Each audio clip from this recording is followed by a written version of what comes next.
The May sun beat down on the Stanford University graduation ceremony as 23,000 people filled the stadium. I sat in the sea of red caps and gowns, my computer science PhD finally complete after 6 grueling years. Around me, my classmates were taking selfies and texting family members, their faces glowing with excitement and relief. I checked my phone and saw 3 missed calls from my parents, but no congratulatory messages. Instead, there was a single text from Dad that made my stomach drop. "Your mother and I have discussed it. After today, don't expect any help from us. You're 28 years old and it's time you learn to stand on your own 2 feet. We're cutting off all financial support effective immediately." I stared at the message, feeling a familiar mix of hurt and frustration. Even on my graduation day, a day that should have been about celebrating my achievements, Dad was finding a way to remind me that I was a disappointment.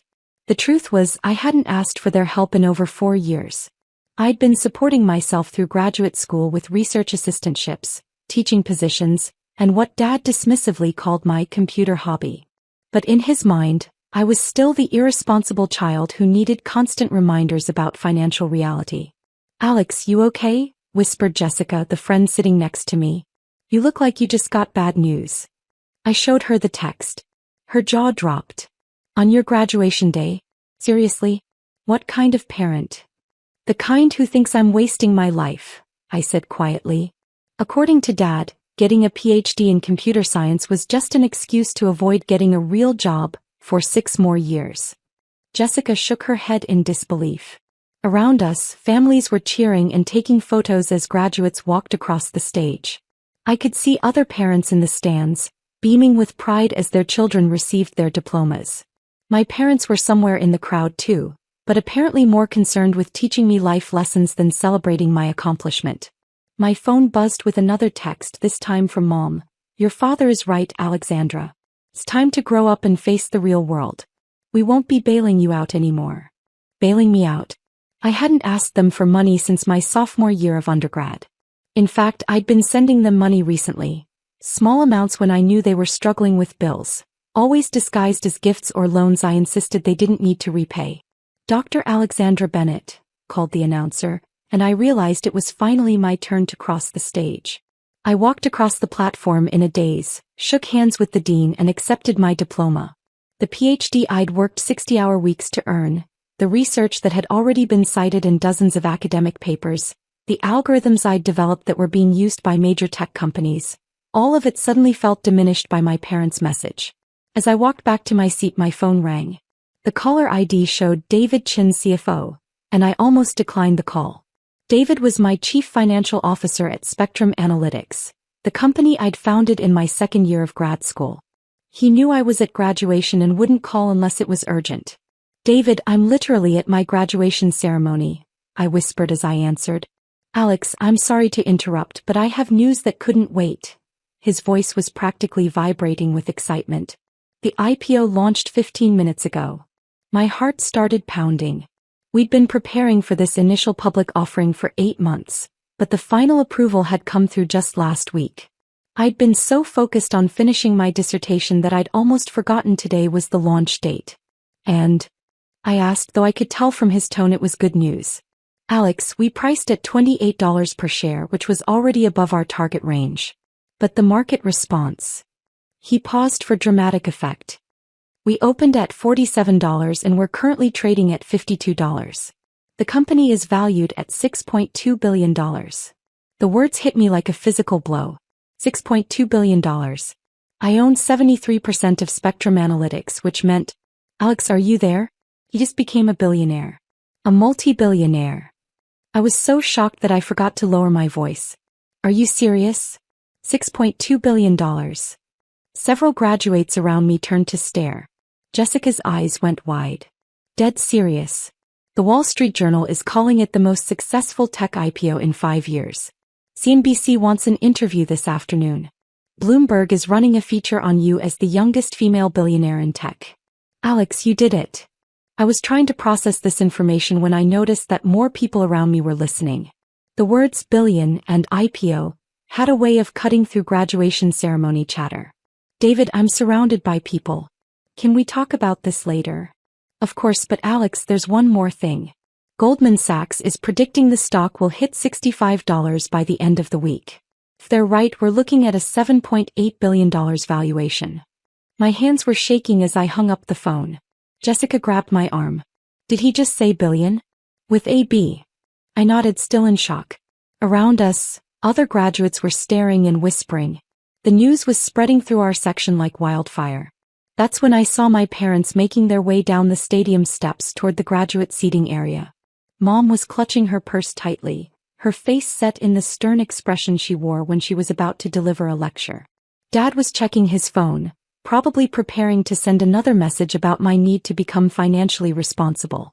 They reached the edge of the graduate section just as my phone rang again. This time it was Maria Santos, our head of public relations. Alex, congratulations. The IPO is already making headlines. I have interview requests from every major business publication. The Today Show wants you on tomorrow morning, and Fortune is fast-tracking a cover story. I could see my parents getting closer, pushing through the crowd of families and graduates. They clearly had more to say about my financial irresponsibility. Maria, I'm still at graduation. I know, and I'm sorry to call, but this is huge. Spectrum Analytics is being called the next Google. Your facial recognition software is going to revolutionize everything from security to social media. The Pentagon contract alone is worth $400 million. My parents were now close enough to hear if I spoke at normal volume. Part of me wanted to hang up and avoid the confrontation. But another part of me, the part that had been dismissed and criticized for years, decided it was time they heard the truth. Maria, can you repeat that? I want to make sure I heard the numbers correctly. Of course. Spectrum Analytics went public this morning at a $6.2 billion valuation.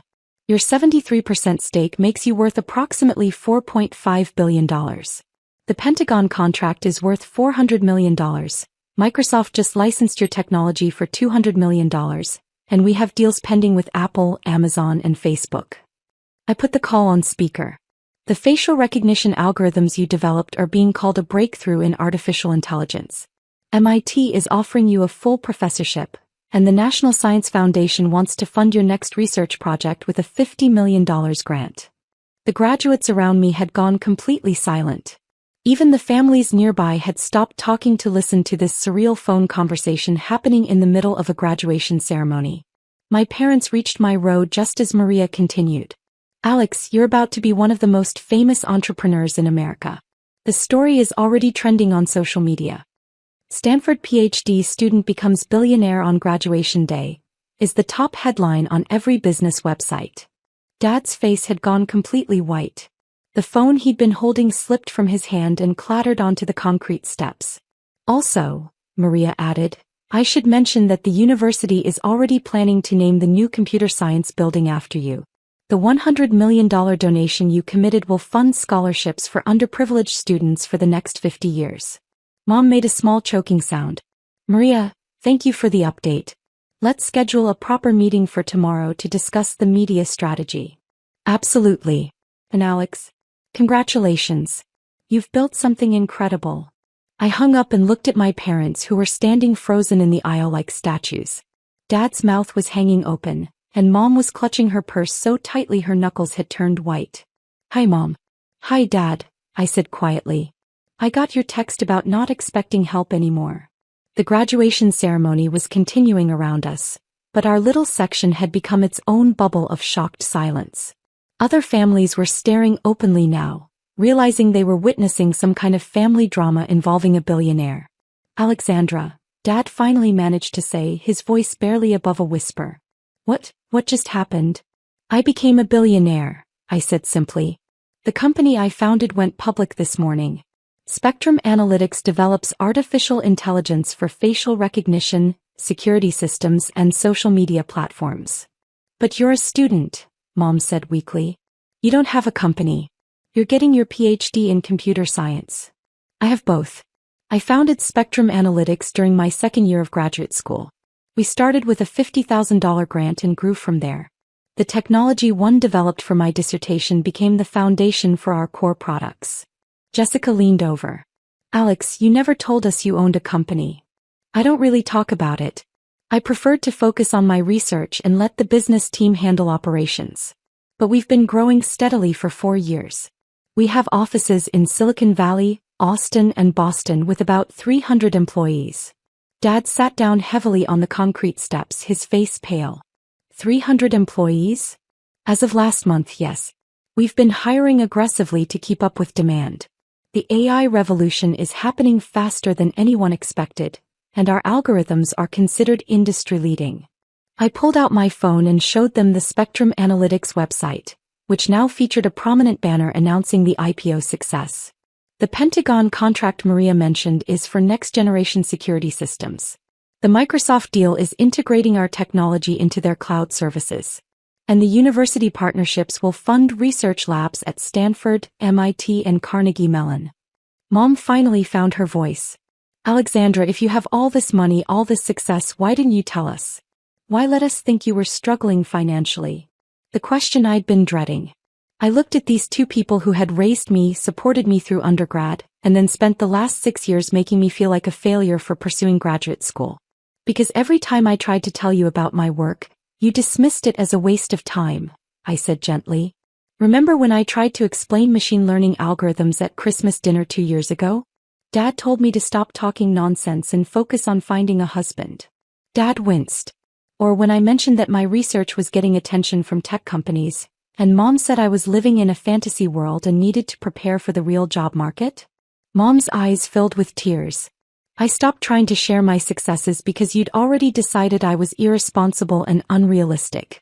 It was easier to let you believe what you wanted to believe than to constantly defend myself. A graduate sitting behind us tapped my shoulder. Excuse me, are you really worth $4.5 billion? I nodded. As of about 20 minutes ago, yes. Dude, you're famous. Your IPO is all over Twitter. They're calling you the youngest self-made female billionaire in tech history.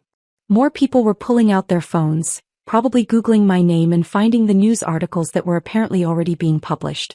I could see the exact moment when strangers realized they were sitting next to someone who had just made financial history.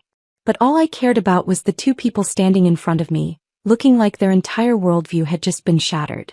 Dad, I said, you texted me this morning saying I need to learn to stand on my own 2 feet. I've been standing on my own feet for 4 years.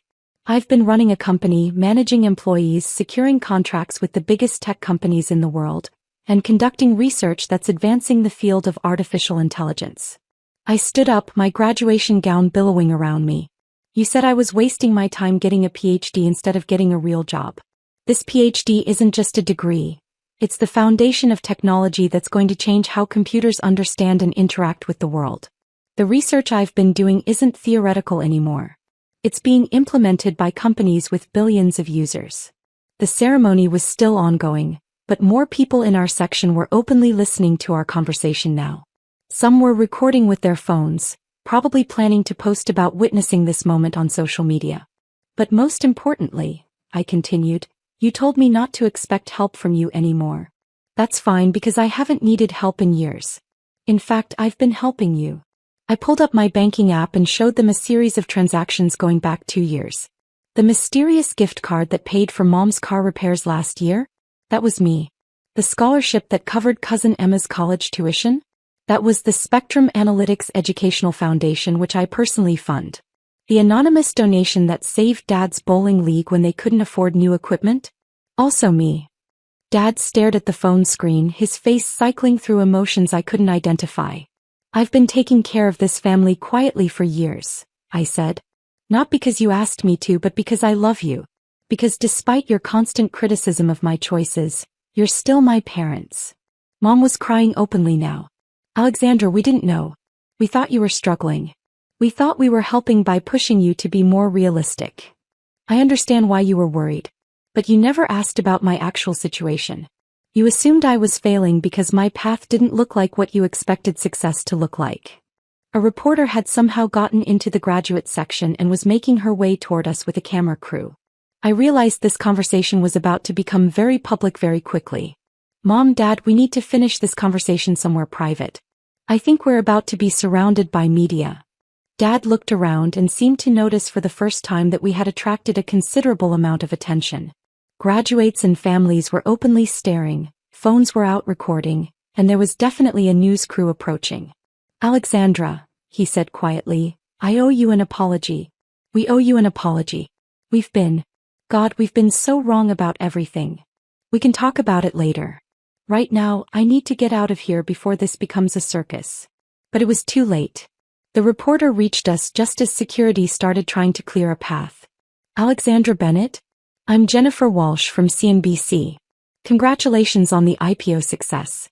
Can you tell us how it feels to become a billionaire on your graduation day? Cameras were rolling, phones were recording, and my parents were standing there looking completely overwhelmed by the sudden media attention. It feels surreal, I said honestly. 6 years ago I came to Stanford to pursue research in artificial intelligence. I never expected it would lead to this level of commercial success. What's next for Spectrum Analytics? We're focused on continuing our research partnerships with universities and expanding our work in ethical AI development. The goal has always been to create technology that benefits society, not just generate profits. And what about your parents? They must be proud of your success. I looked at Mom and Dad, who were still processing everything that had happened in the last 30 minutes. My parents have always supported my education, even when they didn't understand my career path. I'm grateful for the foundation they gave me. It was a diplomatic answer that protected their dignity while acknowledging the complicated truth of our relationship. The reporter asked a few more questions, but security was already moving us toward a private area where families could congratulate graduates without media interference. As we walked away from the cameras, Dad finally spoke. Alexandra, I need you to know that I'm proud of you. I'm so proud I don't even have words for it. And I'm ashamed of myself for not seeing what you were building. Dad. No, let me say this. I thought I was protecting you by pushing you toward what I saw as stability. But you were already building something more stable than anything I ever imagined. You were building the future. We reached a quiet area under some trees, away from the crowds and cameras. I'm sorry, he continued. I'm sorry for the text this morning. I'm sorry for years of making you feel like your dreams weren't valid. I'm sorry for not trusting you to know what was best for your own life. Mom stepped forward and hugged me tightly. We're so proud of you, sweetheart. And we're so sorry we made you feel like you had to hide your success from us. You didn't have to hide it, I said. I chose to because I wanted to focus on the work rather than the money. But I should have tried harder to help you understand what I was doing. What you were doing was changing the world, Dad said. And we were too busy worrying about conventional success to see it. My phone buzzed with another call from David. The financial world was apparently moving fast today. I should take this, I said. David, what's the update? Alex, we just crossed $7 billion in market cap. And there's something else. Goldman Sachs wants to discuss a secondary offering that could value the company at $10 billion within 6 months. I looked at my parents, who were listening with expressions of wonder and disbelief. Also, David continued, the White House just called. They want to discuss your joining a presidential advisory committee on artificial intelligence and national competitiveness. The White House. I repeated. The president personally requested you for the committee. Apparently, your work is considered essential to maintaining America's technological leadership. I hung up and turned to my parents, who looked like they were having trouble processing any more shocking news. So, I said with a smile, I guess I should update my resume. Dad laughed, for the first time since he'd arrived at graduation. I think your resume is probably fine, he said. But Alexandra, I want you to know that whether you were worth $4 or $4 billion, you're still my daughter and I love you. I love you too, Dad. Both of you. And despite what happened this morning, I'm glad you're here for my graduation. We wouldn't have missed it for the world, Mom said. Even if we didn't understand how significant today really was. As we walked back toward the graduation ceremony, which was still ongoing, I realized that becoming a billionaire wasn't the most important thing that had happened today. The most important thing was that my parents finally understood who I really was, and that despite years of misunderstandings, our family was still intact. My phone buzzed with a text from Jessica. Your IPO is the top trending topic on Twitter. Also, can I get your autograph? I want to tell people I graduated with a billionaire. I laughed and showed the text to my parents. I guess our daughter is famous now, Mom said. She always was, Dad replied. We just didn't know it yet. That evening, as I sat in my small apartment, which I'd probably be moving out of soon, I reflected on how much my life had changed in a single day. I'd graduated with my PhD, become a billionaire, gained international recognition, and most importantly, reconnected with my parents in a meaningful way. My phone had been buzzing constantly with interview requests, congratulations from colleagues, and investment opportunities. But the message that meant the most was a simple text from Dad. Proud of you, kiddo. Always have been, even when I was too stubborn to show it. Tomorrow I would start navigating life as a public figure and billionaire entrepreneur. But tonight I was just Alexandra, a daughter who had finally proven to her parents that her dreams were worth pursuing, even when they didn't understand them.